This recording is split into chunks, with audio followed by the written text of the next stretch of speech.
Saturday, February 1st, 2025, and Danielle Smith is big mad at the feds, and she's not wrong. She's taking them to task for not doing anything in response to the threatened trade war. And well, she's been working her tail off the last couple of weeks trying to avoid this whole thing. I still don't know if there is an exemption for Alberta oil. I haven't seen anything one way or the other. The tariff declarations or the paperwork that goes along with it, I guess, was released at midnight, but I haven't seen it yet. So I'll tell you more when I know more, but there's all sorts of things happening this weekend, and it's going to be big news. Canada's economy is now so dependent on organized crime that a crackdown to avoid tariffs may actually have a similar impact on the GDP. I've talked a lot about in the past how our economy is dependent on all of these things that people don't like: immigration, people coming in, buying cars, houses, things like that. The demand for those houses to be built drives the construction industry. Without that influx of people, those jobs wouldn't necessarily be needed. So if you crack down on that, then it might have a negative impact anyway. So what do? Pick one or the other. Both? Oh, that'll destroy the economy anyway. So it's a very kind of dicey situation we've put ourselves in. And I think that was on purpose in order to hand us over to the globalists. Say, oh, your economy is so weak, Canada, that we can't avoid having to go into this. And the only way to fix things is to give you a central bank digital currency and to open up full-blown communism, 15-minute cities, all of that stuff. That's how you fix your economy, Canada. We do communism. That's it. That's the only solution. So I think that weakness is being now exploited by Trump. And our idiot leaders are idiots who are puppets of other people. And I think the other people may not be in communication, may not have a next step, may not know what to do now. So we're all just stuck languishing, waiting until the plan is decided upon. Currently, the plan is trade war. So trade war. U.S. fighter jets scramble in the Arctic because Russian planes were seen in the Arctic. Thank goodness the Americans are protecting the sovereignty of the Arctic for Canada. Whew. Hope that trade war doesn't impact things. We're already living as a state. We are already a state of the United States. We are already there. We just don't have voting rights. We're Guam now. Trump's offering us an upgrade, really, honestly, to be honest with you. Pride Month is canceled in the U.S. by Hegeseth. So for the U.S. Department of Defense, no more Pride celebrations, no more Pride tweets, no more nothing like that. Warrior culture, and the rest is nonsense, noise, and you've got to avoid and ignore the noise, right? Carney explains how the Liberals are going to further destroy us. And I asked for good news at the end of yesterday's show. I said, please, I hope there's some good news somewhere. And we got some good news. So we'll start with the good news. So there's lots to get to. Let's get to it first. Ostriches are saved for now. Okay, so the bird flu, they've got some time. They're eating some chicken soup. It's a little macabre, but here we are. The ostriches are going to feel better, and maybe they don't have to get culled. I still don't understand the justification for killing all the ostriches, or like if you've got the flu, you recover and things are okay. And I'm sure your human meat would be just as delicious for Hannibal Lecter or whoever. No, we don't like that. But I don't understand how, if the bird has a flu, how that translates into we can't eat the meat and we can't eat the eggs and we have to kill them because it might kill the rest of the flock. I don't understand. It might spread. They might get antibodies to protect them from a bird flu in the future. I honestly don't understand the justification for one of your birds has tested positive, or two or three of your birds have tested positive. We have to kill all of them. Sorry about your luck. We're just going to kill all your birds. I don't get it. I didn't get it before either, but now that they're trying to go after our food supply using this justification, I'm going to need them to understand. I'm going to need them to explain it more because I don't get it. Humans survive just fine after a flu. And I don't think that we're contagious after we're well. And even if we were sick at the time of slaughter, right? Even if the bird is sick at the time of slaughter, I don't understand how a respiratory virus, the flu, translates into bad meat or bad eggs. So I don't get it. I think the whole thing's bunk. And anyway, Drea Humphreys is updating us on the ostriches. She says, breaking, they got it. Universal Ostrich Farms has just been granted their emergency injunction by the federal court to suspend the culling order for their 400 healthy birds. Next step, judicial review. More to come at savetheostriches.com. So there you go. I'm glad that people are doing this. Odessa's picking this up as well. She says, huge news, big win. The ostriches will not be culled for now. Federal court heard the matter earlier today. Next battle is the judicial review. Source Carrie Simpson, who's been helping behind the scenes. Thank you to all independent media that have made this a world famous case exposing the horrific agenda based on no science. Please share widely to keep the pressure up. Right. So the ostriches are saved. There's a reprieve for the ostriches, and hopefully we can stave off this egg shortage as well. The food professor's talking about the egg shortages on mainstream media. So we were a couple of weeks ahead of mainstream media if we're watching this show. And that's interesting, right? But maybe we can stop this madness. Maybe, right? And we'll take a win. I'll take a win where we can take a win. Disclosed TV. Let's talk about the trade war. It's February 1st. And I forgot yesterday to read the ChatGPT poem. So we'll do that this morning as well. But Disclosed TV. Yesterday, Reuters was reporting that Trump backed down somewhat and moved the tariff date till March 1st. And so people asked the White House press secretary in the afternoon briefing. And she said, no, I was just with the president. Everything's a go for tomorrow. So here we go. Today is tomorrow. We're there. Here we go. Hey, friends at Reuters are reporting that the president has made a decision on the Canada and Mexico tariffs, but that they won't actually be implemented until March 1st. I was wondering if you could confirm that and talk through some of the president's thinking there. I saw that report and it is false. I was just with the president in the Oval Office, and I can confirm that tomorrow, the February 1st deadline that President Trump put into place at a statement several weeks ago continues. The president will be implementing tomorrow a 25% tariffs on Mexico, 25% tariffs on Canada, and a 10% tariff on China for the illegal fentanyl that they have sourced and allowed to distribute into our country, which has killed tens of millions of Americans. These are promises made and promises kept by the president. The president yesterday said that last night he was planning to discuss whether an exemption would be made on oil imports. Do you have any information on what decision he made there, or will there be exemptions at all offered under this? I don't have an update or readout for you on the exemptions, but those tariffs will be for public consumption in about 24 hours tomorrow, so you can read them then. And I have not been able to find them, but I have not looked hard. I haven't seen anything at all about it, so we'll see. Mark says, breaking, the U.S. just shut down Reuters fake news. The 25% tariff is happening in 24 hours. Canada is about to be economically nuked. And what did Trudeau's government do? Nothing. And that's one of my concerns. If the litmus test is Trump wakes up, 3:30 in the morning after going to bed at 10 to 1, and says, has Canada reconvened their parliament to address any of the issues that I've brought up? Has anybody done anything material in Canada? Or are they still doing that ridiculous leadership race? And somebody just shows them a picture of Mark Carney's latest interview, and that's that, right? So we're not taking seriously Trump's threat, and that's insulting to Trump. And I think that we're going to get slapped around a bit before we come to our senses, if we ever come to our senses. Here's the ChatGPT version of the night before Christmas, the night before tariffs. 'Twas the night before tariffs and all through the land. Some of it's okay. Some of it's like hinky and weird. I thought it was kind of funny, but it wasn't good. Like, it's not great. It's medium okay. 'Twas the night before tariffs and all through the land. Canucks clutch their Tim's cups, receipts in their hands, right, to get the GST rebates, I guess. The shelves were near empty, the prices unfair, in hopes that free trade soon would still be there. Nice try, GPT. The beavers were nestled all snug in their dams, while visions of cheap maple syrup got scammed. I don't know what it means there. And Mama in her roots toque, and I in my plaid had just braced ourselves for a trade war gone mad. So that's enough. I thought it's not good enough to continue, but it was funny for a laugh. Here's Justin Trudeau. So Trudeau warning, 17 seconds. Ryan says this video is triggering. He has the same tone and talking points like he did during COVID. When will Canadians ever experience a win or an uplifting feeling? Because it sure seems like this 9-year nightmare will never end. That's true. It's true. We are being punished for something we've aired in a past life, and now Canada is being punished severely. Here's Justin Trudeau. Of course, I won't sugarcoat it. Our nation could be facing difficult times in the coming days and weeks. I know Canadians might be anxious and worried. But I want them to know the federal government, and indeed all orders of government, have their back. Of course, I don't want them to have my back. I want them to get lost, and I want them to give us an election. An election's not going to solve this problem, and that's the unfortunate reality of this situation. So I don't know what needs to happen, but getting rid of Justin Trudeau and the compromised, corrupt, occupying force that is in charge of our government at all levels is paramount. That's step one. And then taking stock of the damage they've done, that's step two.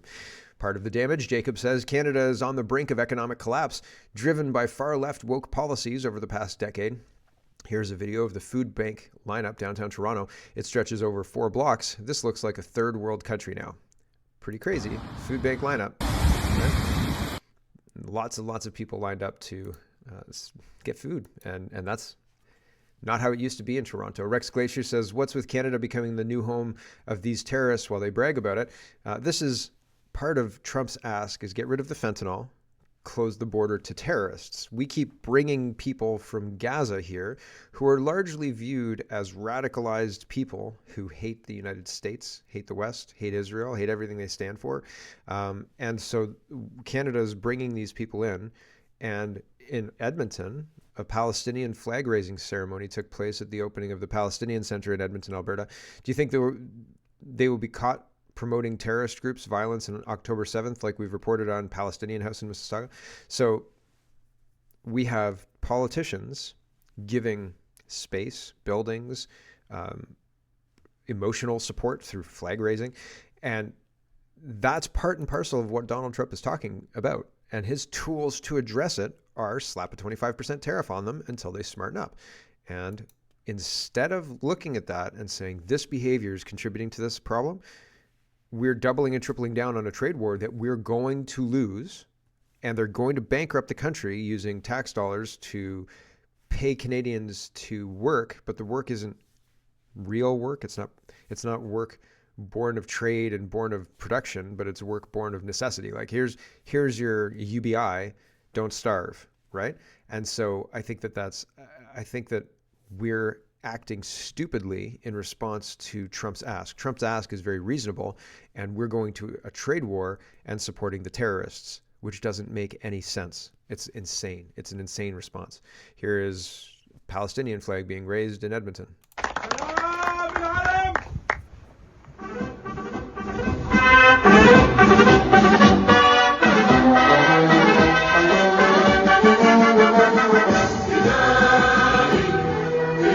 There you go. We'll leave it there. I thought it was the Mexican hat dance at first. I was like, is the Palestinian anthem the Mexican hat dance? That's ironic. That's funny. It's not. Mark says, breaking some rare good news. Canadian law requires a 30-day consultation before imposing counter tariffs. So for 30 days, Canadians won't be taxed into oblivion. The government, bad news, the government is prorogued until March 24th, meaning no stimulus for business. I don't want stimulus. I think this whole thing is the whole thing is dumb. The whole thing is we're acting stupidly, and the government artificially shielding Canadians from that stupid decision using our tax dollars is not a good use of our tax dollars. We should use our tax dollars to secure our border and kick out the drugs and the criminals and the terrorists. Right? I don't think this isn't hard. Here is this little news exchange between Mackenzie Gray, I think, and somebody else, Global National. Here we go. Mackenzie, can we get into specifics for a second of what you may know about how the government plans to respond? Yeah, so the government is ready to put in counter tariffs, Carolyn, with sources telling Global News. They're set to slap $37 billion in tariffs if Trump follows through, and that could grow to $110 billion if the U.S. keeps the tariffs in place. But implementing that plan might take time. By Canadian law, there needs to be a 30-day consultation period for Ottawa to put any tariffs in place, and that hasn't been announced yet. So we're probably a month away from any Canadian tariff pushback. Then there's the question of relief for businesses and workers. Now, remember, the Liberals shut down Parliament until March 24th when Justin Trudeau said he'd quit. So it seems highly unlikely the Liberals would bring it back and risk a potential election without a full-time leader in place. So that complicates any potential tariff relief package. But the government has said, Carolyn, there's some things they can do, like changing EI eligibility requirements without having to go through the House of Commons. Mackenzie, can we get... Right. So... Again, these people are the last people I want responding to this whole thing. Here is Mel Joly, and she's meeting with Tim Kaine. Why? I don't know. Trudeau Liberal Foreign Minister Mel Joly meets with Hillary Clinton's failed 2016 vice presidential candidate Tim Kaine as part of her effort to stop Trump's tariffs. So weird, right? Very, very strange. Maybe has something to do with a state that we trade with often, but still, I think it's this is supposed to be fixing the trade war that Trump is threatening, meeting with Hillary Clinton's failed Veep. Come on. CBC Watcher is highlighting Mark Carney, and They say, why is Mark Carney bothering the trade negotiation team at all? So Mark Carney is talking about how he stands with Mel Joly and hanging out with Tim Kaine and all the rest of it. And that seems strange, don't you think? I think it seems very odd. Here is Mark Carney. President Trump's tariffs on Canada could be imposed as early as tomorrow. And I've been in regular contact with our ministers who are down there meeting with their counterparts, including Foreign Affairs Minister Joly, Finance Minister LeBlanc, Minister McGuinty. I just want to be absolutely clear that I and my fellow Liberals stand foursquare behind their efforts. President Trump thinks Canada will cave in. We will never, ever bow down to a bully. Even if that bully is telling us to close our borders, stop the terrorists, and stop the fentanyl from killing citizens and our closest trading partner, we will never bow down. What the hell is this guy talking about? Like, out of touch doesn't begin. Dishonest describes it, because you can't misunderstand the situation this way by accident. You're looking at the situation, and it's called narrative framing. So he's narrative framing. He's taking this situation, he's taking true elements of this thing, and then he's making up his own story and saying, Trump's bullying us. How dare Trump bully Canada? Well, the reason he might be bullying Canada is because he asked nicely and we ignored him and made fun of him. And then we continued to flood fentanyl and illegals into his country. And so now he's taking less of a nice approach. And Mark Carney's ignoring all that and pretending to play the strongman against Trump. Trump holds all the cards. Canada doesn't hold any cards. We're going to get spanked if this idiot is the leader. Here we go. Canadians will always stick together. And we won't stand by as tariffs hurt our workers and their families. Canadians need to remain united. Now, let me be united with the Chinese? United with the Khalistanis? Who are we united with? Because we can't be United Canadians. That's nationalistic. That's bad, right? If you say, listen, in Canada, we don't do, honor killings, right? Oh, hold on, now that's racist, right? Oh my gosh, can't say that. So Canadians are supposed to stay united around what ideology exactly? Isn't Canada built by settler colonialists according to your cracked ideology, Mark? So what are we fighting for exactly?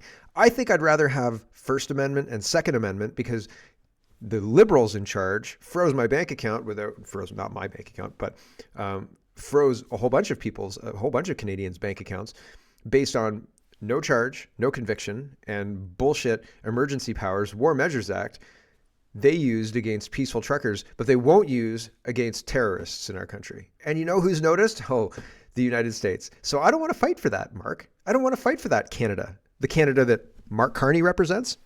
I have no interest in fighting for that Canada. Sorry, buddy. Like, he's losing me more and more and more and more. And I didn't think that was possible. Be clear. This situation, unfortunately, could not be more serious. And at times like these, we need serious leadership and a serious plan. I'm ready to stand up for Canada. Who's with me? What an idiot. What an absolute idiot. Not me. And I don't think many people at all. Anybody with sense wouldn't be standing with Mark Carney. Gov.exe says, Mark Carney says Canada does not bow down to bullies like Donald Trump, and his government will respond with retaliatory tariffs while providing pandemic-style relief for businesses and workers. This is insane. Canada's economy won't survive more socialism. I agree. I think that that's true. Jay says, I'm so sick and tired of seeing Canadian politicians promising to protect us from the crisis that they're manufacturing. President Trump's demands are very reasonable. It would be in our own interest to do these things regardless, and yet we are going to have a trade war instead. It would benefit us to do the things that Trump is asking us to do. Trump is not being a bully about it. In fact, he's been very reasonable and delayed the date one time to give us 10 days to figure our shit out. And did we do anything? No, we did not.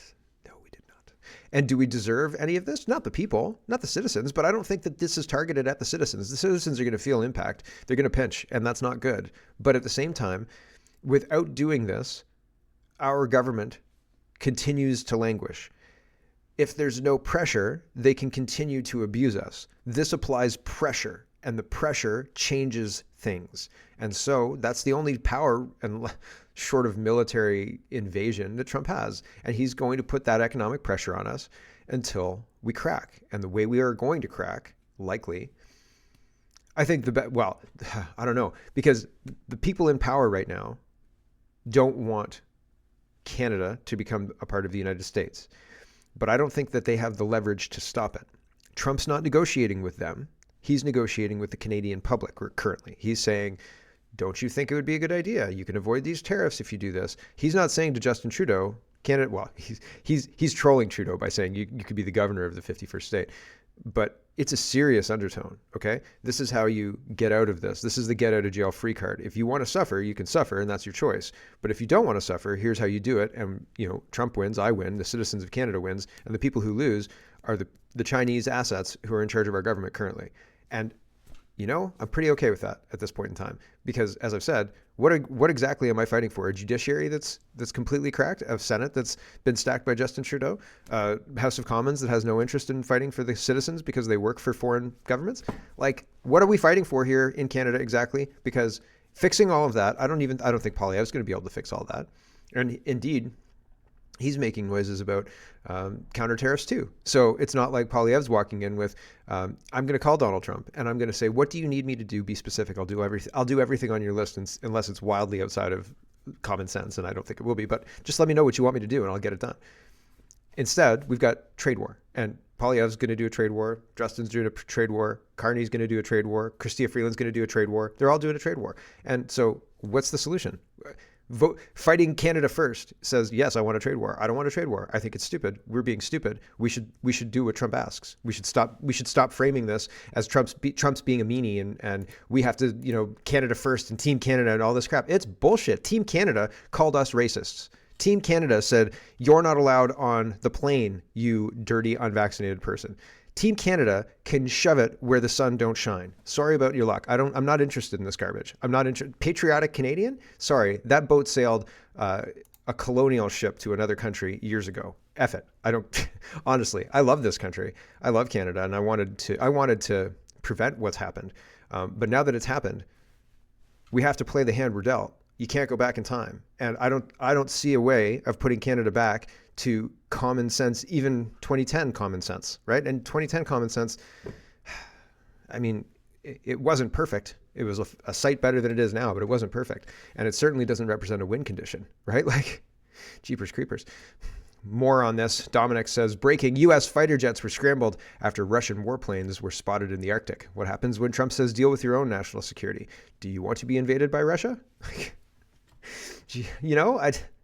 And will sending money to Ukraine prevent us from being invaded by Russia? I think it would do the opposite, actually. Here's Danielle Smith, and she says, Alberta Premier, Paul says, Alberta Premier Danielle Smith says, Alberta has $176 billion worth of proposed pipeline projects that got canceled because of Ottawa and in oil and gas provinces. In my opinion, Team Canada purposely screwed Alberta, so at this point, we owe Ottawa nothing. Yeah, so that's kind of my sentiment. Like, we tried to tell you what you're doing, Justin, what you're doing, Doug Ford, what you're doing, EB, what you're doing, everybody across the country is destroying our country by doing this mass immigration, by doing this welfare state, by doing all this stuff. We tried.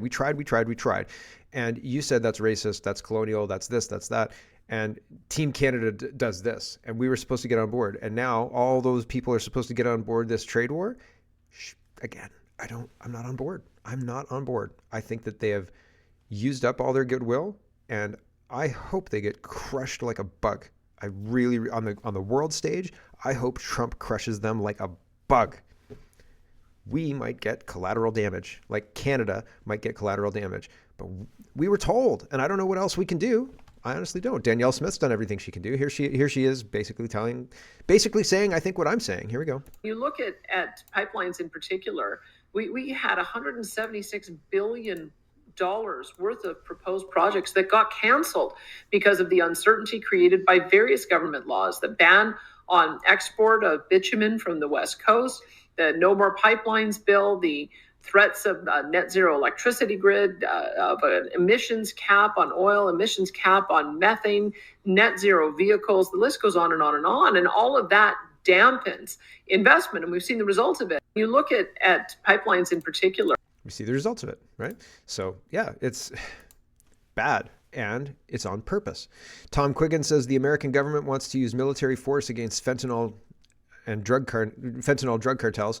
Canada allows banks based in Toronto to do money laundering for fentanyl drug cartels. Vancouver method, Toronto method. Do you see the problem? Yes, I see the problem. Do we have any tanks? Steven says, OMG, the United States alleges Toronto is the command and control center for the global fentanyl trade, with money being washed through Canada's banks and real estate. I'm shocked. FYI, just because you didn't like what I said doesn't mean that I was wrong. And so this is from the Bureau, and this has been reported earlier this year. This is not new news. This isn't like the Canadian government just found out and they went, oh, we didn't know. We're taking steps to shut this down, like those truckers who we shut down without charge or conviction, right? No, they've known for a long, long time, and they're not lifting a finger to do a damn thing about it, because if they do, all of that criminal activity will hit the economy in a negative way, similar to the tariffs. So they're kind of snookered, right? So that's why they're not doing anything. Maxime Bernier says CTV News RCMP sees fentanyl bound for Regina that was potentially millions of doses.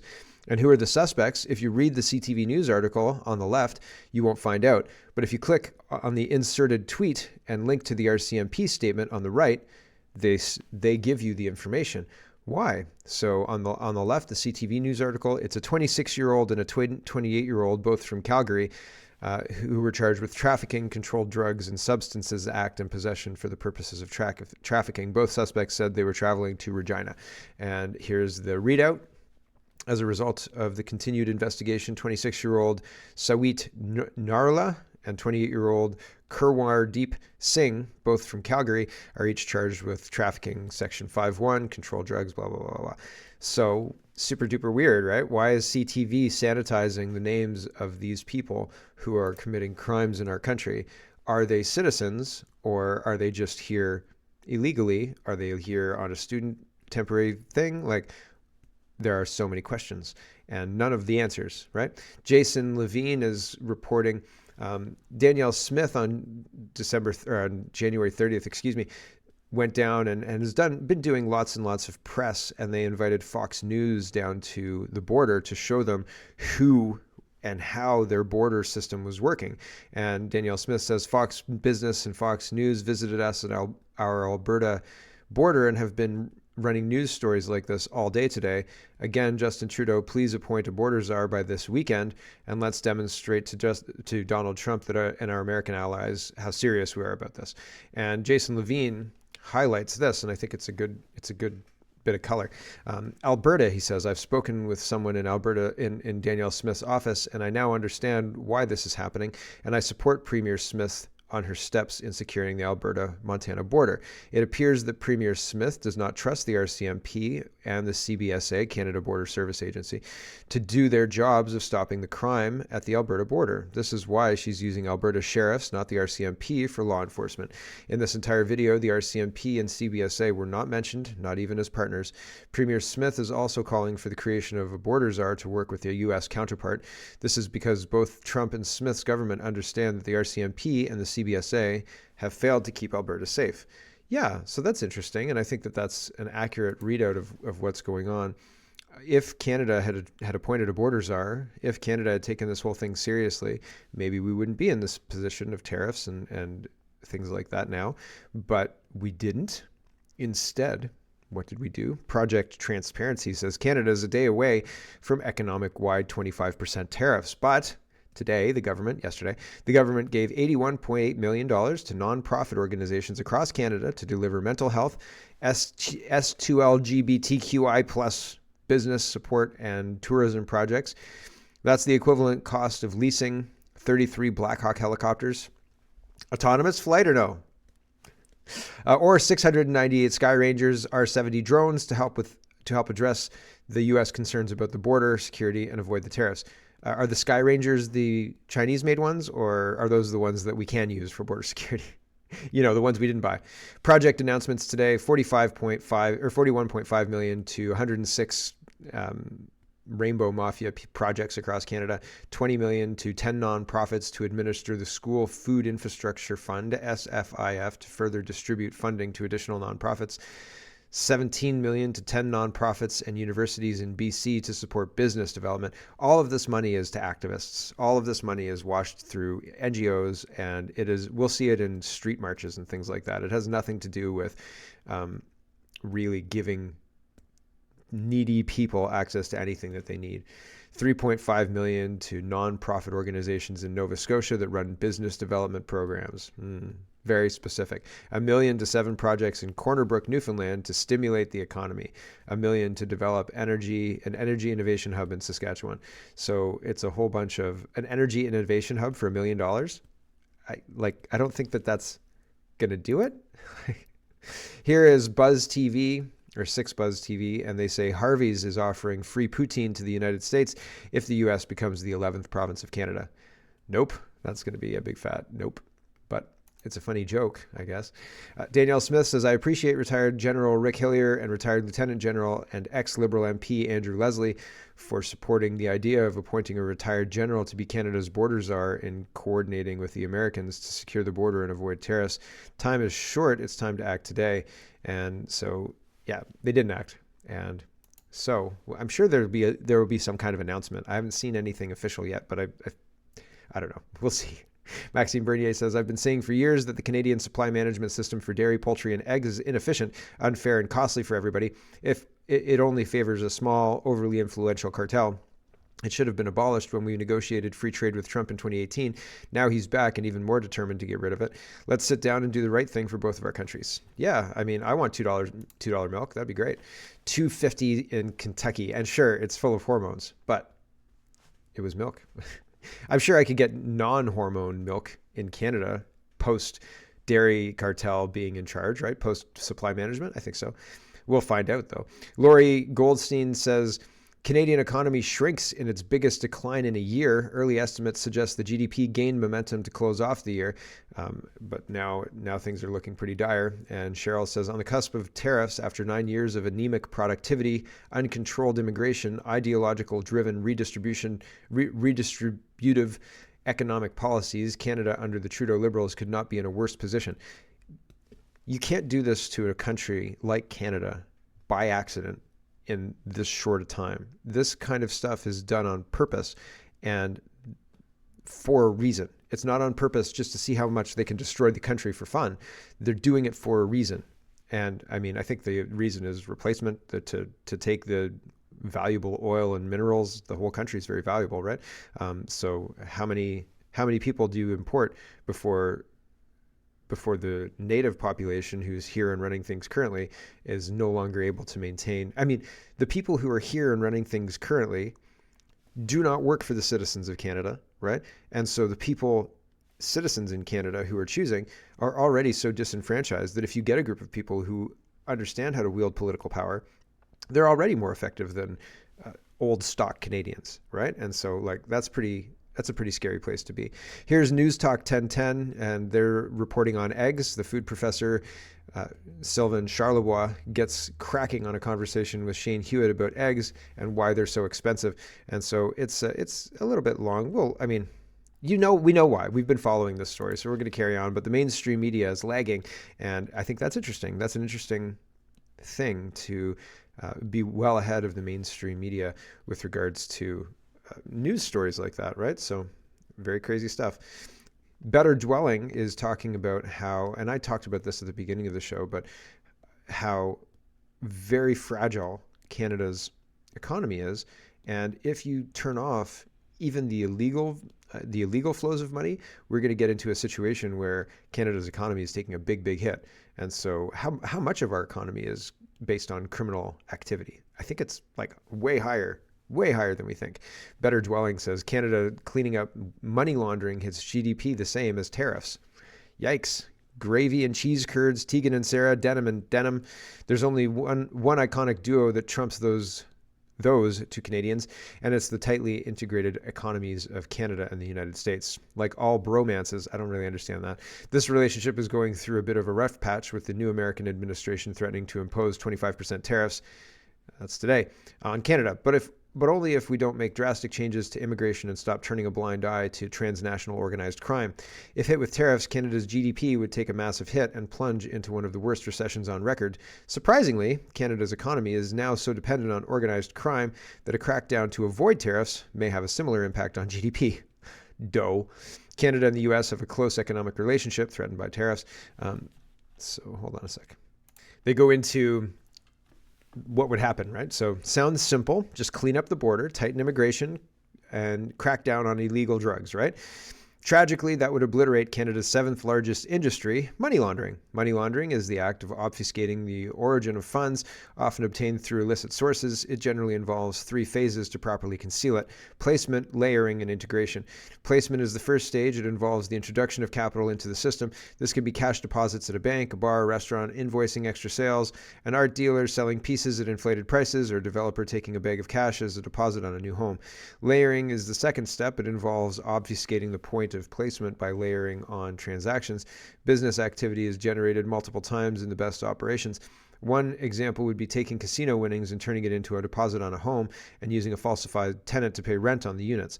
Activity that is innocuous and mixed with real income to conceal the origin, making it difficult to sort out what's illicit and what's real.